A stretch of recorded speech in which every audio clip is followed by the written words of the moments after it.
I would rather just say, you know what, I'm just going to prepare for the collapse. And if we get away with it one more time, well, I'll have to ride it out one more time.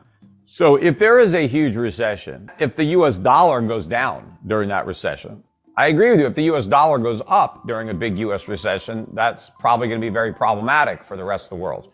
Obviously, if I am a foreign shoe manufacturer, if I think the dollar is going to go down, I want to borrow dollars because when I repay them back, they won't be worth as much. I mean, I want to do that. I mean, the world, when you borrow in a currency, you're hoping that currency loses value so that when you pay it back, it's less. The problem is going to be the lenders.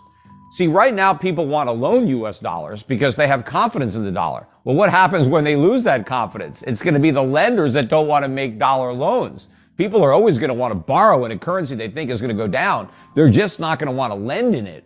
And that's going to be a big problem for the US government because we are the world's biggest borrower. We have to borrow from everybody. And if people don't want to lend to us, and I don't think they will, not at an interest rate that we can afford to pay, more and more of our enormous deficits are going to be financed by the Fed. I mean, the Fed's going to have no choice, politically speaking, but to crank up the printing presses. So for all this talk about quantitative tightening, they are getting ready for another round of quantitative easing because that is the only way to politically finance $3 trillion deficits or whatever they are. I mean, and we have these huge deficits. Supposedly we have this great economy and we still have $3 trillion deficits. Where are they going to go in the next recession? 5 trillion, 6 trillion? And where is the government going to get all that money? They're not going to raise taxes on the middle class. They're not going to cut Social Security or Medicare. So the Fed is going to have to print up all that money. We're going to have to print far more money in the future than we have in the past. And we're not going to get foreign central banks to do our dirty work. The Japanese, the Chinese, the Saudis, whoever, they are not going to buy up U.S. treasuries. The Fed is going to be the buyer of only resort. They're not going to want them because I think they're still able to get away with the transitory narrative. They're still saying that what we're seeing is COVID related, it's Putin related, and so they're acting as if nothing has changed. There is a point in time where the public is not going to buy those excuses anymore. And, you do still have some old school central bankers in Germany in the Bundesbank. These guys, they just can't keep quiet and watch the euro become the Portuguese, escudo or the Italian lira. It's supposed to be the Deutschmark. So at some point, something is going to have to change there. What I think it's going to take for the dollar to really sell off is either one or two things are going to have to happen. Either the Fed is going to have to come clean and admit that the U.S. economy is not as strong as it thought, and therefore it's not going to be able to be as aggressive as it claimed when it comes to inflation fighting. And it may even try to say that the weakness in the economy means that we don't have to fight as hard because inflation is simply going to come down as a function of the weakening economy, because Powell kept saying that, the economy is super hot, it's overheating, and it's this red hot economy that is causing inflation. Now, that's not true, but that's what the Fed claims. And so the Fed will have at least an excuse initially to adopt a less hawkish or more dovish, forward guidance in the face of all this mounting evidence that the economy is either headed to a recession or already in a recession. So either that's going to happen, the Fed comes clean, or the markets begin to front run that, capitulation and start to realize that that's going to happen. Even before the Fed acknowledge it, the markets start to realize, wait a minute, this economy is a mess. We're in recession, or we're going to soon be in recession. So the Fed is never going to be able to follow through with the rate hikes that have already been baked into this cake. And I think the reason that we've seen this strength in the dollar is because everybody has been bracing for, this epic inflation battle where the Fed was going to, go Paul Volcker on inflation and the consequences be damned. Who cares? We're going to put this inflation genie back in the bottle. We're going to go back down to 2%. And so just the way the markets believed the Fed, when the Fed said there was no inflation, in fact, they said there wasn't enough inflation. And then when they said, oh, don't worry about the rise, it's transitory, Now that they've admitted it wasn't transitory, the markets still believe the Fed. For some reason, the Fed credibility is still there, and the markets believe the Fed is committed to fighting inflation. Well, I don't. I think they're going to give up that fight the minute they realize how weak the economy is, because I think all of their tough talk is predicated on the economy being strong enough to withstand the rate hikes or the quantitative tightening. But when they realize that's not the case, they're going to reverse. And so either the Fed is going to tell that to the markets, or the markets are going to figure it out.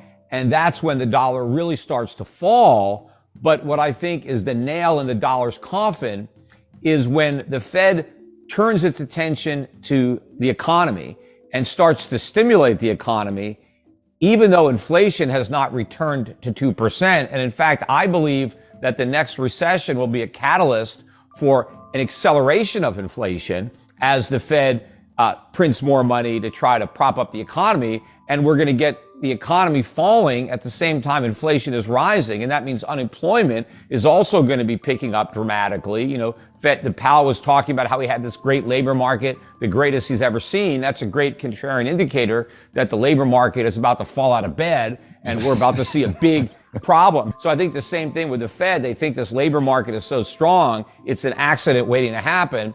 And so when we get that, when we get recession and rising inflation at the same time, maybe unemployment and inflation both go into the double digits, 10% unemployment, 10% inflation. When the markets get a whiff of that, I mean, that's it. I mean, the dollar is going to get killed in that type of economic environment. So first of all, the dollar hasn't collapsed yet, but it's been on the brink several times. I mean, it almost collapsed in 1987.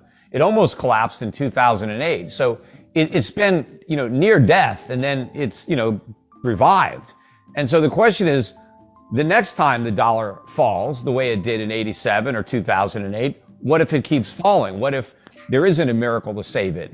That's what my thought is that how can you press your luck? Because I agree with what Brent is saying in that I'm right inevitably, but the timetable is difficult to tell. What if the imminent threat, or not maybe a threat, is that the dollar goes up before it goes down, because in the long run, it's cross currents at play, right? But here's the thing. How do you know when you've arrived at the long run? Because you can always say it's a problem in the long run, it's a problem in the long run. So that means eventually you're in the long run, except when you're in the long run, you still don't know you're there, right? You still say the same thing. It's a problem eventually. So at some point, somebody who thinks it's a problem in the future is going to be surprised because they've arrived at the future, right? There is no more can caking, because I'm sure it's not going to be, we're going to get to the point where it's a crisis. And then all the people who have said, hey, it's only a problem in the long run, they're not going to suddenly say, yep, it's a problem right now. They're not going to know it's a problem until it's a crisis. So it's going to have to happen. So the question is, can we do it again? The enormity, knowing that every time we have to go back to QE, we have to do it bigger than the time before, and because the problem is so much bigger, right? We have a much bigger drug problem, so we need more drugs.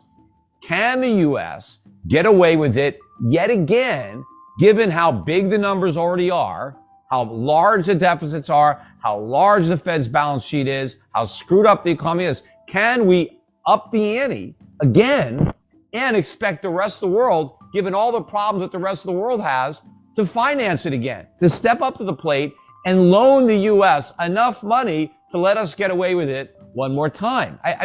I just don't want to make that bet. I realize, yes, that's the trend. We've been able to get away with it all this time. So let's, just roll the dice and assume that it happens again. But knowing that eventually it has to collapse, I would rather just say, you know what, I'm just going to prepare for the collapse. And if we get away with it one more time, well, I'll have to ride it out one more time. I've done it several times before. But, I would rather be prepared for the end game, because that's the only thing I'm sure of. The path, it's difficult. What would get me to change my mind? I don't think I can change my mind, because I know I'm right. But it's possible that Brent is right, and that before the dollar crashes, it has another big rise. Now, let's say all of a sudden the dollar crashes, and now this country doesn't sell us its stuff anymore. The stuff stays there. Well, somebody in that country is going to buy that stuff. They're not going to just, drop it into the bottom of the Pacific Ocean. The stuff's going to get sold. It's just that it's going to be somebody in that country that's going to get it instead of someone in America. Now, the people in America that used to get all this stuff, we're not going to get that stuff anymore. We're just going to have our dollars. But what are we going to buy with those dollars? Nothing, because they don't have any value. So I would rather have a bunch of stuff that I can use that makes my life better than more paper that I can't use and doesn't do anything to make my life better. I mean, the countries that get to keep their stuff are going to be in much better shape than America that gets to keep its worthless paper.